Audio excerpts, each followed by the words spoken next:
जय हिंद दोस्तों, कैसे हैं आप सभी लोग। आशा करता हूं आप सभी ठीक होंगे, स्वस्थ होंगे और मौज कर रहे होंगे। मैं अंकित एक बार फिर से आपके अपने YouTube चैनल वासुदेवा एजुकेशन में आपका स्वागत करता हूं। एक बार फिर से हम बीएससी सेमेस्टर फर्स्ट की बात करते हैं, जहां हमने कुछ टॉपिकों का डिस्कशन कर लिया था। आज हम आगे एक और नया टॉपिक लेते हैं जो एग्जाम की दृष्टि से बेहद इंपॉर्टेंट है। और ज्यादा समय व्यतीत ना करते हुए मैं डायरेक्ट स्क्रीन पे लेके चलता हूं, जहां आज का टॉपिक लिखा हुआ है पायला। क्या लिखा हुआ है? पायला की बात करेंगे कि पायला किस संघ से बिलोंग करता है, किस वर्ग में पढ़ा जाता है, गण कौन सा होगा, वंश कौन सा होगा, जाति कौन सी होगी, कहां रहता है, कहां नहीं रहता है, स्ट्रक्चर क्या होगी।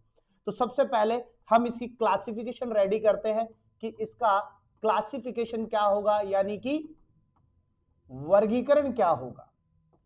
किसकी बात कर रहे हैं? वर्गीकरण की बात करेंगे तो सबसे पहले हम इसका क्या लगा लेंगे? फाइलम लगा लेंगे। और फाइलम की बात हो तो हमारे पास में सीधा नाम आता है मोलस्का का। क्या कहेंगे? मोलस्का कह देंगे। वहीं अगर हम इसकी क्लास की बात करें तो क्लास के लिए हम लिखेंगे बेटा गैस्ट्रोपोडा। और याद रखिएगा, मोलस्का का सबसे महत्वपूर्ण क्लास या वर्ग अगर कोई है तो वो कौन है? गैस्ट्रोपोडा। वहीं अगर हम बात करें यहां पे ऑर्डर की, तो ऑर्डर जो होता है इसका वो होता है पैक्टिनो ब्रिंकिएटा। क्या होता है? पैक्टिनो ब्रिंकिएटा होता है। वहीं अगर जीन्स की बात करें, वंश की बात करें, तो वो कौन हो जाएगा? पायला हो जाएगा। वहीं अगर हम इसकी स्पीसीज की बात करें तो स्पीसीज हो जाएगी ग्लोबोसा। कौन सी हो जाएगी? ग्लोबोसा। यानी कि ये क्लासिफिकेशन रेडी हो चुका है। वहीं अगर हम इसके हैबिट एंड हैबिटेट की बात करें, किसकी बात करूं बेटा? हैबिट एंड हैबिटेट की अगर हम बात करें, आवास एवं स्वभाव की अगर हम बात करें, तो इसका आवास एवं स्वभाव सिंपल बातें हम लिखेंगे कि यह है अलवणीय व लवणीय व स्थलीय। लवणों में भी रहता है, अलवणीय भाग में भी रहता है और स्थल पर भी रहता है। यानी कि पायला जो है जल और सतह, यानी कि जल और स्थल दोनों पर निवास करने वाला जीव होता है। अगर हम बात करें जल की, कि अगर ये पायला जल में रहेगा तो ये जो श्वसन की क्रिया है, रेस्पायरेशन जो प्रोसेस है बेटा, ये किसके द्वारा करेगा? गिल्स के द्वारा। किसके द्वारा? गिल्स के द्वारा। वहीं अगर हम स्थल की बात करें कि अगर ये स्थल पर रह रहा है, तो स्थल पर रहते हुए अगर हम रेस्पायरेशन की बात करें तो श्वसन जो होगा ये किसके द्वारा करेगा? लंग्स के द्वारा करेगा, फेफड़ों के द्वारा करेगा। हम ये भी कह सकते हैं कि पायला जो है अधिकतर कहां पाया जाता है? चावल के खेतों में देखने को मिल जाएगा। कहां देखने को मिलेगा? चावल के खेतों में। वहीं अगर बात पायला की हो रही है और मोलस्का की हो रही है, तो मोलस्का के लिए एक वर्ड हम पर्टिकुलरली यूज में लेते हैं बेटा, और वो जो वर्ड है अपने पास में वो होता है कोमल गुठली। क्या होता है? कोमल गुठली होता है। यानी कि पायला या मोलस्का के जो जीव होते हैं उन पर एक कवच पाया जाता है, और कवच कैसा होता है? कोमल होता है, सॉफ्ट होता है। जैसे कि आम की गुठली की बात करें तो गुठली कैसी होती है? सॉफ्ट होती है, हार्ड नहीं होती, क्योंकि अंदर से जब उसको हम दबाते तो आसानी से दब जाती। तो कोमल गुठली के समान मोलस्का के जीव होते हैं। तो पायला के ऊपर भी या पायला के चारों तरफ भी क्या पाया जाता है? कवच पाया जाता है, एक सेल पाया जाता है जो इन्हें प्रोटेक्ट करने का कार्य करता है। अगर हम बात करें पायला के स्ट्रक्चर की, तो हमने एक डायग्राम बना रखा है यहां पे, और डायग्राम की बात करें तो डायग्राम में एक एक पॉइंट की हम चर्चा करेंगे कि डायग्राम में क्या और किस प्रकार से दिया गया है। पायला के अगर डायग्राम की बात करेंगे तो एक एक पॉइंट की हम चर्चा करेंगे कि पायला क्या कहता है। तो सिंपल सिंपल बातों के ऊपर फोकस करेंगे। तो हेडिंग लगा लेते हैं अपन स्ट्रक्चर, और स्ट्रक्चर जो रहेगी अपने पास में वो इसकी बाह्य संरचना रहेगी। क्या रहेगी? बाह्य संरचना। आउटर स्ट्रक्चर की बात करेंगे। देखो पायला के लिए हम बात करें तो सबसे पहले पायला में क्या पाए जाते हैं बेटा? कुंडलन पाए जाते हैं। क्या पाए जाते हैं? कुंडलन पाए जाते हैं। अब ये जो कुंडलन होते हैं ना बेटा, ये जो कुंडलन होते हैं अपने पास में, ये दक्षिणावर्त होते हैं। कैसे होते हैं बेटा? दक्षिणावर्त होते हैं। दक्षिणावर्त का मतलब राइट हैंडेड होते हैं, राइट हैंड की तरफ या दाएं हाथ की तरफ घूमे हुए होते हैं, एक राइट एक बाएं। तो अगर बाएं तरफ होगा तो वामावर्त कह देंगे, राइट की तरफ है तो अपन क्या कह देंगे यहाँ पर दक्षिणावर्त कह देंगे। तो दक्षिणावर्त इनमें कुंडलन पाए जाते हैं, और ये कुंडलन जो होते हैं ना वो 6.5 होते हैं। कितने होते हैं?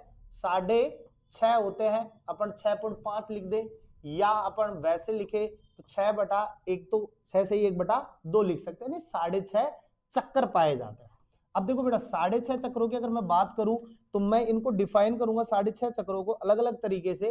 तो बेटा सबसे ऊपर एक ये रहा, 2 ये रहे, 3 ये रहा, 4 ये रहा अपने पास में, 5 ये रहा अपने पास में, 6 ये रहा अपने पास में, और आधा ये रहा, यानी 6.5। अब आप कहोगे सर वो छोटा है ये बड़ा है, लेकिन याद करो पहला वाला जो है ना पूरा का पूरा राउंड हो रहा है। क्या हो रहा है? पूरा का पूरा राउंड हो रहा है, इसलिए अपन उसको पूरा मान रहे हैं। ये हाफ है इसलिए इसको आधा मान रहे हैं। क्लियर बात है? अब वहीं अगर हम डायग्राम के अकॉर्डिंग चलें, अगर हम डायग्राम के अकॉर्डिंग चले तो सबसे जो शीर्ष का जो भाग होता है यानी कि जो प्रथम चक्र होता है उसे अपन अपेक्स कहते हैं। बेटा क्या कहते हैं? अपेक्स कहते हैं। यानी कि पायला का जो प्रथम कवच होगा या प्रथम चक्र जो होगा, कवच छोड़ो चक्र बोलेंगे, प्रथम जो साइकिल होगा उसे हम अपेक्स कहेंगे। उसके बाद में तो याद रखो मैं यहां लिख रहा हूं अपेक्स जो होगा वो प्रथम चक्र होगा, और ये जो प्रथम चक्र होगा ना बेटा वो आकार में क्या होगा? छोटा होगा। आकार में क्या होगा? छोटा होगा।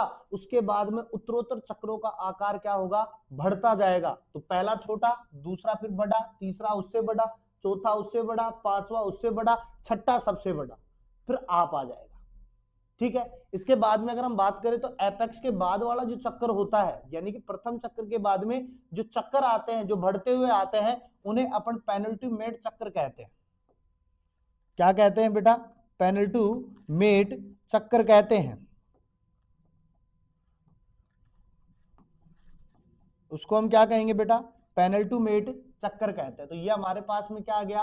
पेनल्टीमेट चक्कर आ गया कि धीरे धीरे चक्रों का आकार बढ़ गया तो उसको अपन क्या कह देंगे? पेनल्टीमेट चक्कर कह देंगे।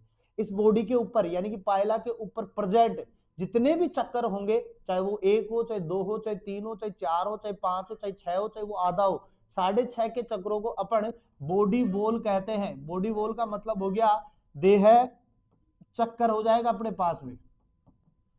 ठीक है। पायला के पूरे शरीर के ऊपर कई प्रकार की लाइंस पाई जाती है और उनको अपन कहते हैं लाइंस ऑफ ग्रोथ या वेरिक्स कहते हैं। या तो लाइंस ऑफ ग्रोथ कह देंगे या वेरिक्स कह देंगे। और हम ये भी कह सकते हैं कि इन लाइंसों के ऊपर जहां से चक्कर आकर के मिलता है उसे हम सूचर कहते हैं। क्या कहते हैं? सूचर कहते हैं या सीवन कहते हैं। इसके अलावा हम बात करें कि नीचे की ओर जब आते हैं तो हमारे पास क्या पाया जाता है? मुख पाया जाता है। और मुख वाले भाग को हम क्या कहेंगे? पेरिस्टोम कहते हैं। क्या कहेंगे? पेरिस्टोम। पेरिस्टोम को अपन परिमुख भी कहते हैं। नीचे की ओर आए अपने पास में तो ये जो चक्कर होते हैं कोल्यूमेला या कोल्यूमेलर के द्वारा क्या होते हैं? आश्रित होते हैं, बने होते हैं। ठीक है। इसके अलावा ये जो लाइंस होती है इन लाइंस ऑफ ग्रोथ को अपन बोस भी कहते हैं क्योंकि ये बढ़ती रहती है, कम नहीं होती है, बढ़ती रहती है। इसके अलावा मुख की बात करें तो मुख के ऊपर 2 लिप्स पाए जाते हैं। एक बाहर की तरफ पाया जाता है जिसे आउटर लिप कहते हैं, एक अंदर की ओर स्थित होता है उसे अपन क्या कहते हैं? इनर लिप कहते हैं। और ये इनर लिप जो है वो कोल्यूमेला के लिए यूज में ले रहे हैं। इसके अलावा पायला का पूरा शरीर जो होता है एक ओपरक्यूलम के द्वारा ढका होता है। देखो ये ओपरक्यूलम बना दिया, ये ओपरक्यूलम के द्वारा ढका होता है। ओपरक्यूलम का मतलब होता है प्राच्छद। प्राच्छद का काम होता है किसी भी चीज को अंदर रखना। तो हम ये कह सकते हैं पायला के सिर व पाद यानी हेड और जो लेग्स होते हैं, जो चलन अंग होते हैं, वो सारे के सारे प्राच्छद के अंदर होते हैं। जिस चीज की जरूरत होती है ये उसी को बाहर निकालते हैं।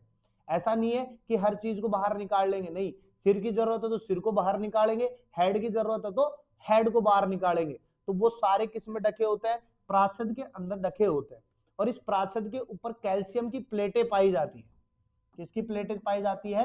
कैल्शियम की प्लेटें पाई जाती है। कैल्शियम की प्लेटों के द्वारा बना होता है। तो ये तो हमारे पास में आउटर स्ट्रक्चर की बात होगी। अगर हम इसके आंतरिक स्तर की बात करें तो इसका जो आंतरिक स्तर होता है ये 3 प्रकार का होता है बेटा।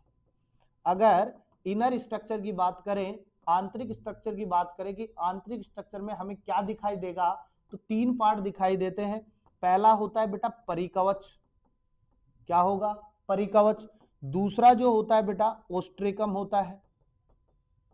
तीसरे की हम बात करेंगे, तीसरा जो होगा बेटा वो मुक्ताभ स्तर होता है। पहला परिकवच, दूसरा ओस्ट्रेकम और तीसरा क्या होता है, मुक्ताभ स्तर होता है। यहां भी अगर हम बात करें तो परिकवच जो होगा, परिकवच जो होता है बेटा, तो परिकवच बना होता है कॉन्च्योलिन परत से। किससे बना होगा, कॉन्च्योलिन से मिलकर के बना होता है। वहीं अगर हम बात करें कॉन्च्योलिन की बात करें तो परिकवच किससे बना है, कॉन्च्योलिन से। और ये जो कॉन्च्योलिन होता है ना, सबसे बाहरी आवरण होता है। आंतरिक परत का सबसे बाहरी आवरण जो होगा वो परिकवच जो है वो किससे बना है, कॉन्च्योलिन से। वहीं ओस्ट्रेकम की अगर हम बात करें तो ओस्ट्रेकम जो हो रहा है वो कैल्शियम कार्बोनेट से मिलकर बना होता है। किससे बना होता है, कैल्शियम कार्बोनेट से। और वही मुक्ताभ स्तर की बात करें तो मुक्ताभ स्तर भी सेम किससे बना है, कैल्शियम कार्बोनेट से। तो आउटर स्ट्रक्चर और इनर स्ट्रक्चर दोनों क्या होती है, डिफरेंट होती है, सेम पोर्शन कुछ भी नहीं होगा। समझ रहे हो बात को, यानी कि हम ये कह सकते हैं कि कैल्शियम कार्बोनेट जो होता है कवचों के ऊपर पाया जाता है। समझ गए बात को। इसके अलावा अगर हम इसकी एक और स्ट्रक्चर की बात करें तो वहां पर अपने पास में सेम स्ट्रक्चर आती है। अब इस स्ट्रक्चर में अलग क्या है उसकी बात करेंगे। वो हमने पायला की स्ट्रक्चर बनाई थी, ये भी पायला का ही पोर्शन है अपने पास में, लेकिन ये इसके बॉडी की पार्टीशन की बात हो रही है, यानी कि इसके देह की बात हो रही है कि देह में क्या क्या पाया जाता है। तो हम सिंपल बात करेंगे कि पायला के संपूर्ण शरीर को हम तीन भागों में बांटते हैं। एक हेड पोर्शन होता है, एक अपने पास में यहां पर बेटा मिडिल लेयर होगी, यानी कि मध्य स्तर होगा, मध्य स्तर मिडिल लेयर। और थर्ड जो होगा बेटा अपने पास में विसरल मास होगा।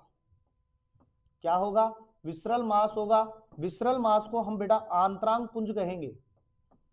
क्या कहेंगे, आंतरांग पुंज। अब आप कहोगे सर इन दोनों में, इन तीनों को क्यों लिया गया है, जबकि अपन ने तो स्ट्रक्चर की बात कर चुके हैं। तो देखो ये हमें डिफाइन करेंगे कि हेड पर क्या पाया जाएगा, मध्य स्तर में क्या पाया जाएंगे और आंतरांग पुंज में क्या पाया जाएंगे।